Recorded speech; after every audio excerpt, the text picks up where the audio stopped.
Break up. She'll replace you. Ethan said it while tightening his cufflinks, his voice as cold and clinical as a corporate downsizing announcement. There wasn't a single tear from me, simply because I knew this man too well.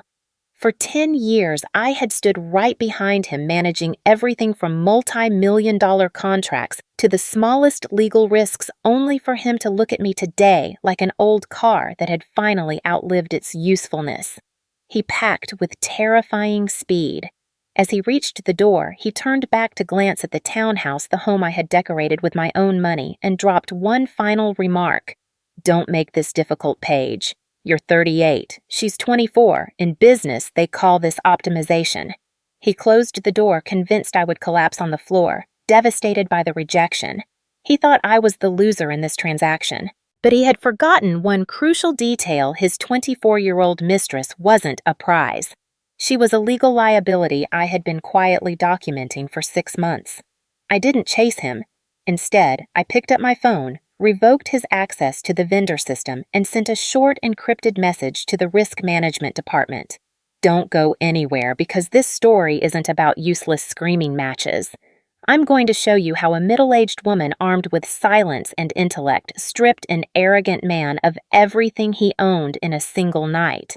You're about to understand exactly why I was smiling, and why Ethan will soon realize that the only thing irreplaceable in his life was me. My name is Paige, a 38-year-old vendor relations manager who has spent the last decade mastering the intricate dance of corporate compliance and high-stakes negotiation in the heart of Connecticut. I have built my life on the foundation of order and foresight, a professional habit that allowed me to turn Ethan's fledgling startup into a multi-million-dollar enterprise while keeping our personal life as polished as a showroom floor. I used to think my ability to anticipate every crisis was my greatest gift to our relationship, but as I stood in our suburban townhouse that Tuesday evening, I realized I had simply been building a pedestal for a man who didn't believe I belonged on it. The silence that followed the closing of the door was heavy, yet strangely sterile. Ethan had always been a man of efficiency, but the way he had just dismantled our 10-year history felt less like a heartbreak and more like a tactical liquidation of assets. He hadn't even raised his voice. Instead, he had spoken with that practiced executive boardroom tone, the one he usually reserved for terminating underperforming contracts or announcing a pivot in company strategy. To him, our life together wasn't a partnership of souls. It was a resource that had reached its peak utility and was now being phased out for a newer model. I watched through the narrow window of our entryway as his car pulled out of the driveway, his movements precise and unhurried, reflecting the terrifying confidence of a man who believed he had just made the smartest trade of his career. I walked slowly into the kitchen, the marble countertops gleaming under the recessed lighting, a kitchen I had designed, paid for, and maintained with the same meticulous care I gave to his firm's vendor portal. The air still carried the faint, expensive scent of his cologne, a lingering ghost of the man who had just told me I was being replaced by a 24-year-old. It was the word optimization that echoed in my mind, stinging more than the betrayal itself. He had reduced a decade of shared dreams, late-night strategy sessions, and emotional labor into a simple math problem where the variables no longer favored me. In his eyes, my experience was just age, and my loyalty was merely an overhead cost he was no longer willing to pay. He truly believed that by bringing in someone younger, someone he deemed more né-ben or sharp, he was simply upgrading his software. The townhouse felt different now, stripped of the warmth I had spent years injecting into its sterile corners. I noticed the small things he had taken in his haste: the laptop charger from the counter, the leather-bound notebook where we used to jot down weekend plans, and the spare key that he had dropped onto the mahogany table with a metallic click that sounded like a gavel hitting a block. There was no clutter left behind, no messy evidence of a life shared, just the cold, clean lines of a space that had been professionally staged for a future I was no longer a part of. Ethan's departure was a masterclass in American corporate efficiency, a quick and clean severance package with zero emotional alimony. He hadn't even looked back to see if I was crying, because in his mind, the decision was final. The paperwork was processed, and the replacement was already waiting in the wings to take over my desk and my bed. I poured myself a glass of water, My hands steady, my mind beginning to click into a gear Ethan didn't even know I possessed. He saw a woman of 38 who was losing her grip on her prime. I saw a seasoned professional who had just been handed back her most valuable asset, her freedom. He thought he was walking away a winner, leaving me with the wreckage of a broken engagement, but he had failed to realize that he had left the most dangerous person in his professional life with nothing left to lose. My calm wasn't a sign of shock. It was the quiet before a planned demolition. I knew every password, every back channel, and every ethical corner he had cut while I was busy looking the other way to protect him. He had treated our relationship as a business transaction, and as I sat down in my home office, the blue light of the monitor reflecting in my eyes, I decided I was going to hold him to the strictest terms of that contract. The realization that he viewed me as a mere function, a cog that could be swapped out for a newer, shinier part, was the final spark I needed. Ethan had spent years leaning on my expertise while simultaneously patting me on the head and telling me I was good with details. He never understood that those details were the only thing keeping him out of a deposition room. As I looked at the digital trail he had left behind in his arrogance, I saw the true shape of his optimization. He wasn't just looking for a younger companion. He was looking for a co-conspirator who wouldn't ask the difficult questions I had started to raise about his recent vendor selections. He thought he was replacing a person, but he was actually removing the only safety harness he ever had. I reached out and touched the cold glass of the mahogany table, thinking about his parting words one last time. He wanted a clean break, a seamless transition into his new, optimized life, with a woman who represented the future he thought he deserved. He was so convinced of his own brilliance that he hadn't even bothered to change the administrative credentials on the master vendor file, a file I had created, encrypted, and managed since the day the company was incorporated. He had walked out that door believing he had won the ultimate prize, leaving me behind in the dust of our suburban dream. He didn't realize that in my world, a termination is never the end of the story. It's just the beginning of the audit. I leaned back in my chair, the silence of the townhouse now feeling like an ally rather than a void. The termination was complete, and Ethan was likely blocks away, perhaps calling her to tell her the coast was clear, feeling the rush of a man who has successfully shed his old life. He would sleep soundly tonight, draped in the delusion of his own invincibility. But as I began to navigate through the deep architecture of the systems he thought he owned, I knew his peace would be short-lived. He had fired the one person who knew exactly where the bodies were buried because I was the one who had spent 10 years making sure the soil stayed flat. That wasn't just a breakup, and it certainly wasn't an optimization. It was a declaration of war, and Ethan had just handed the superior general the entire map of his territory. The stillness of the house after Ethan's departure felt less like a vacuum and more like a laboratory where I was finally free to examine the wreckage without his suffocating shadow. I sat in the dim glow of my home office, the place where I had spent countless nights acting as the silent engine behind his public success. As a vendor relations manager, my world is built on the granular details that people like Ethan consider beneath them. I am the one who navigates the labyrinthine networks of global suppliers, the one who scrutinizes the fine print of indemnity clauses, and the one who ensures that every handshake Ethan makes in a sunlit boardroom is actually backed by a legally binding framework in the dark. For a decade, I was the invisible backbone of his firm, the person who made sure the lights stayed on, the payroll cleared, and the regulatory wolves stayed far from our door. Ethan loved to call himself a visionary, a man who built empires from thin air, but the truth was much more grounded. He provided the charisma, but I provided the compliance. He was the sail, but I was the keel that kept us from capsizing in the turbulent waters of the American corporate landscape. I took pride in being the master of the backstage, believing that my indispensable nature was the ultimate insurance policy for our life together, never realizing that to a man who only values the spotlight, the person running the wings is eventually seen as part of the scenery. The memory of his condescension began to prick at me like 1,000 needles as I stared at the blinking cursor on my screen. I recalled a gala dinner only 6 months ago where a potential investor asked me about my role in the company's recent expansion. Before I could even finish a sentence about our new vendor vetting process, Ethan had laughed, draped an arm over my shoulder, and told the table that I was his secret weapon for the small stuff. He looked at the investor with a wink and said that I was brilliant with the details, but that he was the one who had to handle the big picture and the grand strategy. That phrase, the big picture, had become his favorite shield to hide behind whenever I brought up concerns about fiscal transparency or contract irregularities. I remembered the stinging heat in my cheeks as the table laughed along with him, dismissing my decade of professional expertise, as if I were nothing more than a highly efficient personal assistant. To Ethan and many men like him, women's work is only essential until it becomes an inconvenience to their ego. He had branded my caution as nagging and my insistence on ethics as being stuck in the weeds, successfully reframing my greatest professional strengths as personality flaws that made me a burden rather than a partner. I began a routine digital audit of our shared accounts, a habit of professional hygiene that had saved his reputation more than once. At first, I was simply looking to disentangle our lives, to change passwords and revoke administrative privileges that were no longer appropriate. But as I dug deeper into the metadata of our shared cloud storage and his company-linked search history, my professional instinct began to scream.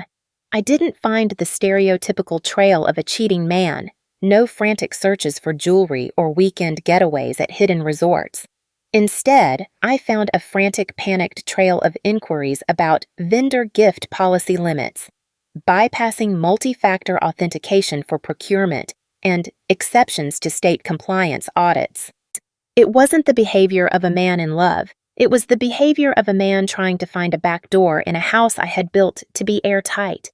He had been searching for loopholes in the very systems I had designed to protect him from his own worst impulses. I realized then that my presence hadn't just been a comfort to him. It had been a barrier. I was the person who said no when a deal looked too good to be legal, and Ethan had finally grown tired of having a conscience sitting across from him at the dinner table. My fingers flew across the keys as I traced his recent interactions with a new, unverified vendor that had suddenly appeared in his draft folders. The interaction wasn't professional, it was desperate. He had been asking how to fast-track a contract that bypassed our standard 45-day cooling-off period, a rule I had implemented to prevent the exact kind of favoritism he was now chasing. He wasn't just looking for a younger face to wake up to. He was looking for an accomplice who would sign off on the shortcuts he was dying to take. The replacement he spoke of so highly wasn't just a prettier version of me. She was a representative for a company that had been on my restricted list for 3 years due to ethical concerns. Ethan hadn't just replaced a fiancé, he had replaced an auditor. He thought he was optimizing his life by removing the one person who cared enough about his legacy to tell him when he was breaking the law. As the full scope of his betrayal crystallized in the blue light of my monitor, the heartbreak I felt earlier was replaced by a cold, professional clarity that settled deep in my bones. He didn't leave me for a younger woman. He left me for a woman who would help him break the rules I spent 10 years enforcing. The cold realization that Ethan's betrayal was a calculated business move acted like a bucket of ice water clearing the fog of my personal grief. As I continued to dismantle our shared digital life, my professional curiosity overrode my emotional pain, leading me into a folder deep within our joint cloud drive that he had clumsily tried to hide behind a generic title. There, buried under a mountain of mundane household spreadsheets, I found the digital paper trail that unmasked his replacement. Her name was Chloe, and she wasn't just a younger face from a local gym or a random bar. She was a high-level account executive for a logistics firm that had been on my restricted vendor list for 3 years due to their history of price gouging and questionable labor practices. My stomach turned as I realized the magnitude of the conflict of interest Ethan had invited into his bed. Under U.S. federal regulations and his own company's strict bylaws, I had written, any personal relationship with a vendor representative must be disclosed immediately to the board. By hiding Chloe, Ethan wasn't just being a cheating fiancé. He was committing a massive ethical violation that could trigger federal debarment and cost him every government contract he had spent his life chasing. As I scrolled through their exchanged emails, the romantic narrative Ethan had tried to spin during our breakup dissolved into a much more sinister reality. This wasn't a story of a man falling in love. It was a story of a man looking for a shortcut. The messages weren't filled with poetry or long-distance longing. They were filled with logistics.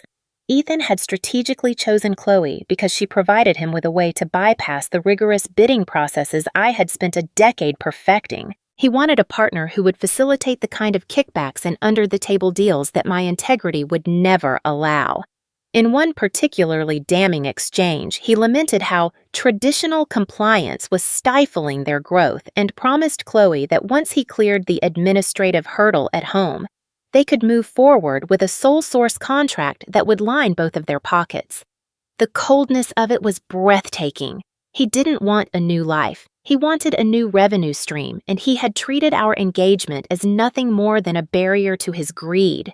He saw my professional ethics as a chain around his neck, and he had finally found someone willing to help him cut it. But the true depth of his depravity didn't hit me until I accessed the company's internal authorization logs. My heart stopped when I saw a pending preliminary contract for Chloe's firm dated only 3 days ago waiting for final approval. Attached to that document was an electronic signature that made my blood run cold. It was mine. Ethan had accessed my dormant administrative account, the one I only used for high-level security overrides, to authorize the very relationship and contract that would eventually destroy him. It was a vessel strategy, a coward's way out. He intended to frame me as the one who had initially approved the vendor interaction and the contract terms before he fired me from his life. If the board ever audited the deal, the digital trail would point directly to me, making it look like I was the corrupt one who had been compromised. He wanted to walk away with his new mistress and his illicit profits, leaving me to face the legal fallout and a ruined reputation as his final severance package. He had planned to make me his legal scapegoat, ensuring that even after he left, I would be too busy fighting for my freedom to ever fight for my dignity. I sat back in my chair, the silence of the townhouse now feeling like a fortress. Ethan truly believed he was the architect of this grand plan, convinced that my predictable nature and my love for him would keep me from looking too closely at the fine print of our ending. He thought he was playing a high-stakes game of chess, but he had forgotten that I was the one who had built the board and written the rules of engagement. He had spent years underestimating my attention to detail, and now that very trait was going to be his undoing. He thought he had cleared the deck by walking out that door, never imagining that he had left behind a woman who knew exactly how to dismantle every lie he had ever told. The irony was almost poetic. By attempting to frame me for his crimes, he had given me the exact evidence I needed to prove his intent to defraud the company. He had tried to use my own professional tools against me, but he had only succeeded in creating a perfect record of his own corruption. He didn't replace me with a diamond. He replaced me with a ticking time bomb, and he just handed me the detonator. The detonator was in my hand, but I didn't feel the urge to press it with a theatrical flourish. In my line of work, the most effective way to destroy a faulty structure isn't with a sledgehammer. It's by simply stepping away and letting the weight of its own errors bring it down. Ethan had spent a decade convinced that he was the one holding the firm together with his charisma and vision, never realizing that he was actually a toddler playing in a room I had padded with industrial-strength foam. I decided then that it was time to remove the padding. Instead of calling him to scream about his betrayal or confronting him about the forged signature, I did something far more devastating. I became invisible. I packed a small suitcase with linen dresses and a novel I'd been meaning to read for years, then booked a week at a secluded coastal resort 3 hours away. I turned off my personal phone, disabled the notifications on my laptop, and surrendered to the sound of the Atlantic surf. I knew that without my daily manual overrides of the company's automated compliance flags, the quiet fixes, I performed every morning before he even woke up, the system would begin to generate red alerts on its own within 48 hours. Ethan had no idea that his smooth operation was actually a series of near misses that I caught and corrected in the shadows, and I was eager to see how his optimization fared without its primary architect. Before I fully submerged into my strategic silence, I had one final professional duty to perform, one that would serve as my shield in the coming storm. I opened my laptop one last time from the balcony of my hotel room and drafted a single sterile email addressed to the board of directors and the internal audit committee. I didn't mention the mistress, the heartbreak, or the townhouse. I didn't even mention Ethan by name. I simply wrote that effective immediately, I was recusing myself from all matters related to the newly proposed contract with Chloe's logistics firm due to potential irregularities I could no longer mitigate within my current scope of authority. It was a masterpiece of professional self-preservation, a neutral memo that signaled a fire without actually pointing to the arsonist. By using the word recusing, I was legally distancing myself from the forged signature Ethan had planted while simultaneously waving a massive red flag in front of the people responsible for the company's fiduciary health. I knew the board members, men and women who valued their own reputations above all else, would see that memo and immediately wonder why their most trusted manager was suddenly washing her hands of a major deal. I hit send, closed the laptop, and let the ocean breeze wash over me, knowing I had just pulled the first brick from the bottom of Ethan's wall. The domino effect was swifter than I had anticipated. Back at the office, Ethan was likely basking in his newfound freedom, convinced that he finally had the yes woman he had always wanted in Chloe. But without me there to smooth things over or translate his aggressive rule-bending moves to the board, in a way that sounded like innovation, his true incompetence began to bleed through the cracks.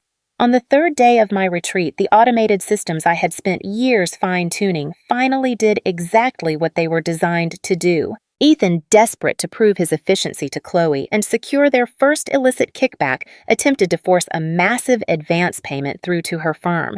He bypassed the secondary verification step, assuming it was just a pesky formality I had invented to annoy him. But the global accounting software, sensing a deviation from established procurement protocols and seeing my formal recusal on file, didn't just flag the transaction. No, it triggered an automatic hard stop. In an instant, the entire payment portal for his department froze, locking down all pending invoices and sending a high-priority notification to the chief financial officer. It was a digital deadlock that only I possessed the master keys to clear, and I was currently miles away watching the tide come in and ignoring the world. By the fourth day, the silence on my end was met with a mounting frenzy on his. I could almost picture him in the glass-walled office we had shared, sweat beading on his forehead as he clicked frantically on the frozen screen, wondering why his charm wasn't working on the software. He had always treated technology and law as things that would eventually bend to his will if he pushed hard enough, but the system I built was indifferent to his ego. It was a cold, logical machine that only recognized compliance or non-compliance. Without me to play the role of the interpreter, Ethan was speaking a language the board and the auditors no longer understood. He was no longer the visionary leader. He was a liability caught in the middle of a suspicious, unverified transaction with a restricted vendor. The board members, already on edge from my recusal memo, would now be looking at the frozen payment and the lack of documentation with fresh, skeptical eyes. He had wanted me out of his life so he could run his business his way, and now he was getting exactly what he asked for, realizing too late that his way was a one-way street toward a professional cliff. I took a long sip of my tea, feeling a profound sense of peace as I looked at my dark phone. The first call didn't come from a lawyer or a friend. It came from a frantic system alert that I had no intention of answering. The frantic vibration of my phone on the bedside table of my resort suite had been the soundtrack to my final morning of peace, a desperate chorus of missed calls from Ethan that I chose to leave unanswered. When I finally walked into the corporate headquarters 2 days later, I wasn't the woman who had watched him pack his bags in a suburban townhouse. I was a professional specter draped in a charcoal gray power suit that felt like armor.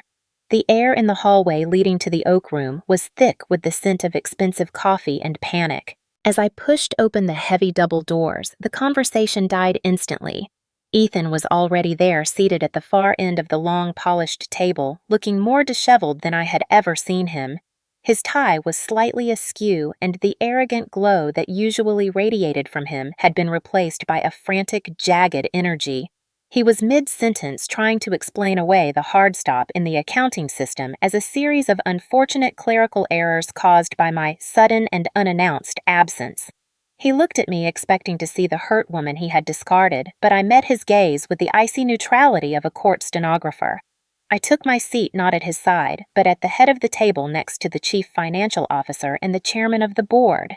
I wasn't there as a scorned fiancé seeking closure. I was there as the subject matter expert whose recusal had triggered a localized earthquake in their fiduciary confidence. The chairman turned to me, his expression grim, and asked for a technical clarification on why the system had paralyzed the department's entire procurement flow. Ethan tried to jump in, his voice cracking slightly as he insisted it was just a glitch in the legacy software I had been neglecting. I didn't interrupt him. I simply waited for him to finish his rambling defense. Then I opened my leather-bound portfolio and presented the paper shield. In a calm, measured voice that resonated with the authority of 10 years of flawless service, I began to walk the board through the audit trail. I didn't need to hyperbole. The data spoke for itself. I showed them the specific safety rails Ethan had tried to jump automated compliance checks I had installed years ago specifically to prevent the kind of unverified high-risk transactions he was now attempting. I pointed out the exact timestamp of the attempted override, and most crucially, the record of the administrative credentials used to bypass the initial flag. When I revealed that my own dormant signature had been used without my authorization, a heavy, suffocating silence descended on the room. I let the board members see the logic of the system I had built, proving that Ethan's new vision wasn't a strategic pivot, but a blatant criminal liability that would have invited a federal investigation had the software not intervened. The tension reached a breaking point when the board's legal counsel requested that the representative from the new vendor, Chloe, be brought in via video conference to verify the bidding process. Ethan's face went a shade of gray that matched my suit. As Chloe's face appeared on the large monitor at the end of the room, her composure lasted less than 5 minutes. Under the sharp, relentless questioning of the legal team armed with the specific discrepancies I had highlighted in my audit, she began to crumble. She wasn't a strategist or a replacement for a seasoned manager. She was a terrified 24-year-old who had been promised an easy win by a man she thought was in control. She admitted to the personal nature of their relationship and the lack of a competitive bidding process, her voice trembling as she realized she was being recorded for a potential fraud case. Ethan sat frozen, his eyes darting between the screen and me. For the first time in his life, he was seeing the invisible scaffolding that had held up his entire world. He realized that I had never been his assistant or his helper with the small stuff. I was the operating system. I was the one who translated his chaos into order and his greed into growth. Without me, he was just a man with an expensive suit and a pile of flagged invoices he couldn't explain. The realization hit him like a physical blow as the board chairman stood up and formally suspended Ethan's procurement authority pending a full external audit. The wealth, the status, and the reputation he had traded our 10-year history for were evaporating in real time right there on the polished oak table. He looked at me with a mixture of horror and a new, pathetic kind of respect, finally understanding that he hadn't just lost a partner, he had lost his protection. He had spent years underestimating the woman who sat across from him at dinner, never dreaming that the details I managed were actually the bars of his own professional cage. He had invited me into this room thinking I was a variable he could manage, but I was the constant that had decided to change its value. The power asymmetry he had tried to establish in our townhouse had been completely inverted. In that boardroom, as the silence stretched thin, he finally saw the truth. I wasn't just part of the system. I was the one who built the cage he was now trapped in.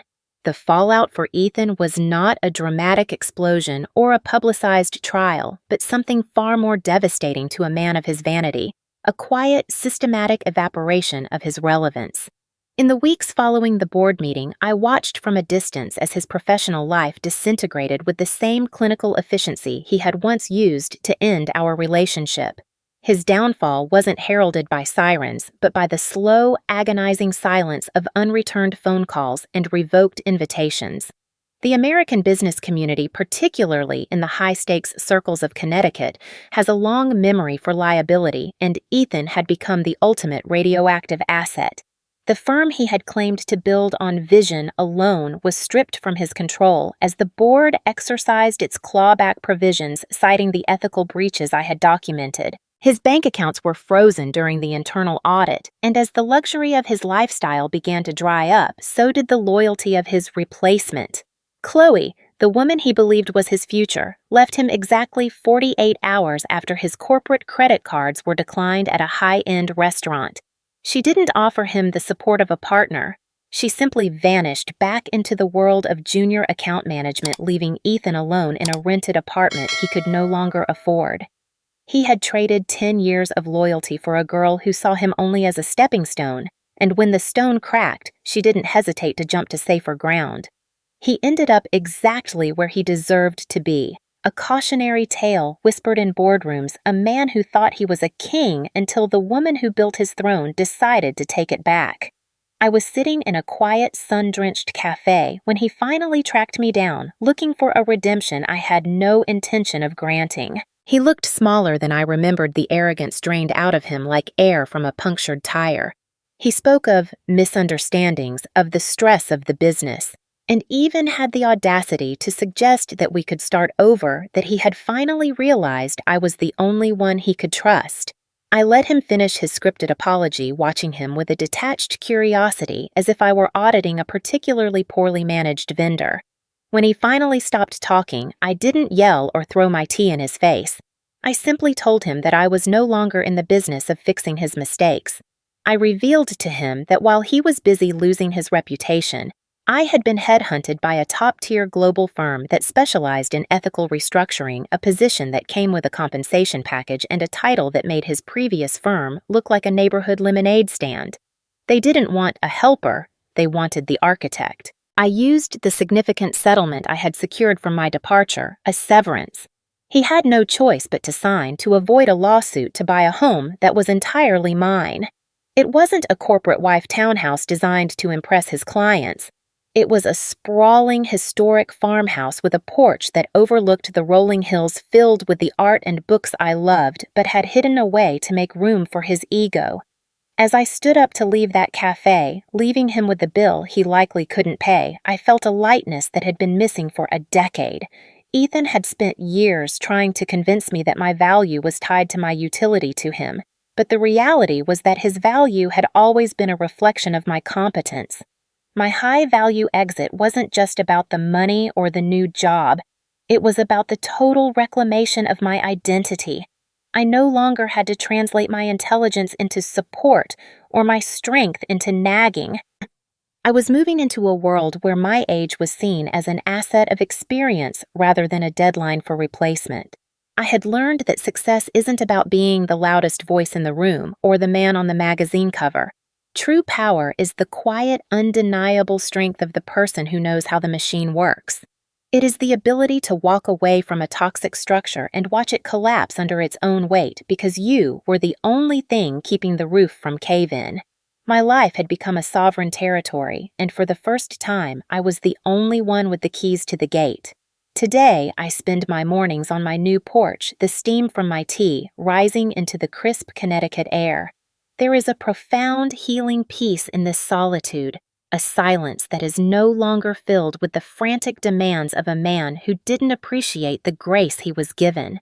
I look out at the landscape and realize that Ethan's decision to replace me was in fact the greatest promotion of my life. He had handed me the chance to fire him to terminate a contract that had been sucking the life out of me for years under the guise of love. For the women of my generation, we are often told that our worth diminishes as we grow, that we are the background characters in the grand dramas of men. But I am living proof that the background is where the real power resides. We are the ones who build the systems, the ones who manage the risks, and the ones who decide when the show is over. I don't feel anger toward Ethan anymore. I feel a strange kind of gratitude. Without his cruelty, I might have spent another 10 years protecting a man who didn't deserve a second of my time. Instead, I am flourishing in a life that is entirely of my own making, governed by my own rules, and sustained by my own brilliance. He thought he was the one making the moves, the one optimizing the assets, never realizing that he was just a tenant in a house I had built. He thought replacing me would be easy, He never realized that when you remove the foundation, the entire house belongs to the wind. Thank you for journeying with me through this transformation from being an overlooked partner to becoming a sovereign woman of power. This story is for every person who has ever been told they are replaceable, only to prove that their worth is the very foundation others stand upon. If Paige's journey of silent strength and strategic brilliance resonated with you, please consider subscribing to our channel so you never miss a masterclass in resilience and justice. We want to hear your voice in the comments below. Have you ever experienced a moment where someone underestimated your professional value or your personal strength only to regret it later? Do you believe that Ethan deserved the quiet collapse of his empire, or should Paige have been even more ruthless?